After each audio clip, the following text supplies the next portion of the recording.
Hello friends, my name is Tarun Saini. आप सबको पता है कि अपना लॉस एंड प्रॉफिट का टॉपिक चल रहा है और लॉस एंड प्रॉफिट टॉपिक के अंदर दो क्लास हो चुकी है और दोनों क्लासों में अपन दो नए पैटर्न देखे हैं। तो अपन आज अपनी तीसरी क्लास है और तीसरी क्लास के अंदर अपन तीसरा एक पैटर्न देखेंगे। ये बहुत इंपॉर्टेंट पैटर्न है। प्रेजेंट में जो एसएससी और जो रेलवे एग्जाम में जो लेटेस्ट क्वेश्चन आए हैं उनके ऊपर पूरा लेटेस्ट पैटर्न के क्वेश्चन मैं आपको बोर्ड के ऊपर कराऊंगा। आपको तो एक काम करना है, क्या करना है, आपको पूरा फोकस बोर्ड के ऊपर होना चाहिए और हाँ, चैनल को सब्सक्राइब करें एंड शेयर करें। आपको कम से कम 10 जनों को तो शेयर करना चाहिए ना वीडियोस, और एक सब्सक्राइब तो बनता है यार, एक सब्सक्राइब तो करना चाहिए आपको। देखिए नया पैटर्न क्या कहता है लॉस एंड प्रॉफिट का।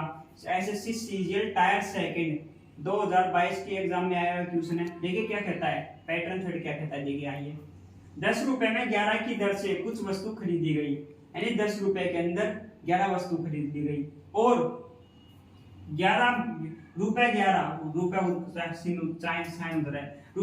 में 10 के हिसाब से बेच दी गई और 10 वस्तुओं को 11 रुपए में बेच दिया गया। तो लाभ प्रतिशत हानि प्रतिशत ज्ञात करें। देखिए कितनी इजी तरीके से मैं आपको बताता हूँ। देखिए क्वेश्चन है ना, ऐसे रखा है कि कॉस्ट प्राइस है। मान लो कॉस्ट प्राइस अपने कोई वस्तु खरीदी, कितनी खरीदी, सीपी खरीदी 10 रुपए में।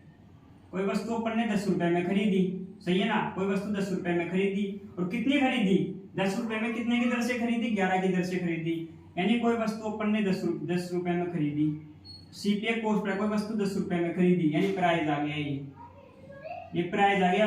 कोई वस्तु खरीदी तो 10 रुपए में खरीदी, प्राइस आ गया उसका, मैं 10 रुपए में खरीदी। अब 10 रुपए में 11 की दर से खरीदी, यानी कितनी खरीदी, 11 खरीदी। 10 रुपए में 11 खरीदी तो 11 क्या आएगी, 8। 11 तो क्या आएगी, वस्तु आ जाएगी भाई। 10 रुपए में 10 रुपए में 11 वस्तु खरीदी अपन ने, 10 रुपए उसकी प्राइस थी और 11 रुपए वस्तु खरीदी।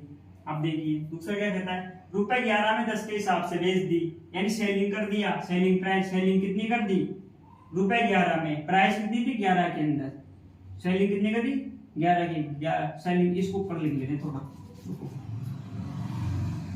सेलिंग प्राइस कितनी थी 11 की, यानी 11 रुपए में 10 वस्तु, रुपए 11 में 10 के हिसाब से बेच दी, यानी 11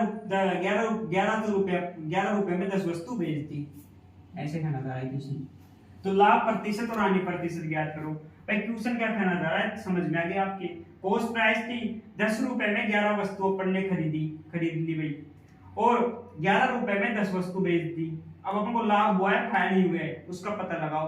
अब पता कैसे लगा सकते हैं अपन, जब भी तो पता लगा सकते हैं भाई 10 रुपए में अपने कितनी चीज खरीदी और 11 रुपए में कितनी चीज बेची, अपन को पता है। एक चीज अपन को ध्यान होता है, मान लो मैंने कोई चीज 10 वस्तु खरीदी, 10 वस्तु 100 रुपए में खरीदी और 10 वस्तु 100 रुपए में खरीदी, तो मेरे को ये तो पता है ना मैंने 10 ही वस्तु बेची है भाई। टोटल वस्तु कितनी है, अब देखो भाई मेरी 10 वस्तु मैंने 100 रुपए में बेच दी, मैंने 10 वस्तु 50 रुपए में खरीदी थी और 10 वस्तु 100 रुपए में बेच दी। अब मेरा ये तो है ना, मैंने 10 वस्तु बेची है, टोटल वस्तु तो समान है ना, जितनी वस्तु मैंने खरीदी उतनी वस्तु ही तो मैंने बेची है और मेरे को 50 रुपए का फायदा हुआ है। 10 वस्तु 50 रुपए में खरीदी और 10 वस्तु मैंने 100 रुपए में बेच दी, तो 50 का फायदा हुआ है। लेकिन वस्तु तो मेरी खरीदा जब भी 10 थी और बेचा जब भी 10 थी, तो यानी वस्तु तो समान होगी ना। देखिए दोनों जगह वस्तु समान करते हैं। वस्तु समान करने के लिए दोनों को आपस में गुणा कर दिया, इसको गुणा 10 से कर दो और इसको गुणा 11 से कर दो, कर दिया नहीं, इसको गुणा 11 से कर दिया। अगर इस साइड 10 से गुणा किया है तो इस साइड भी 10 से गुणा करना पड़ेगा। LHS एंड RHS होता है ना, इधर 11 से गुणा किया, इधर भी 11 से गुणा करना पड़ेगा ना। तो देखिए अब इधर वस्तु तो बराबर आ गई, वस्तु कितनी आ गई 110 आ गई, 11 × 10 110, 11 × 10 110 वस्तु आ गई। अब वस्तु तो समान आ गई। अब वस्तु तो आ गई ना भाई, 110 वस्तु थी, अब वस्तु का तो लिंक ही खत्म हो गया। अब देखिए 110 वस्तु अपन ने कितने में खरीदी, 10 × 10 कितना आ गया 100 रुपए तो आ गया भाई। 110 वस्तु कितने में खरीदी, 10 × 10 100 रुपए में खरीदी।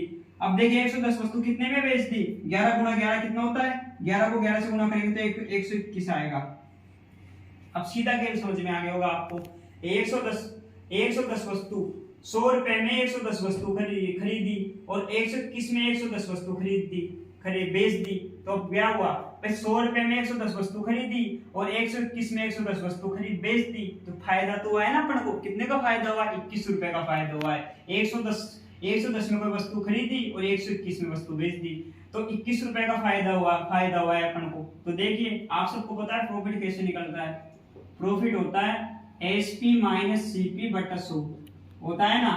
अब सेलिंग प्राइस क्या है 121, 121 में से कॉस्ट प्राइस क्या है, लागत मूल्य क्या है 100 है, 100 रुपए गुणा 100 कर दो भैया, प्रतिशत में आ जाएगा, और गुणा प्रतिशत कर दो, ये प्रॉफिट आ जाएगा। प्रॉफिट निकालने का सूत्र है एसपी माइनस सीपी बटा 100 गुणा प्रतिशत। 121 विक्रय मूल्य था, 100 विक्रय मूल्य था, डिवाइडेड 100 से कर दिया, 121 में से 100 गया तो कितना आएगा भैया 21 रुपए आएगा, और नीचे कितना है 100% आएगा, आएगा ना।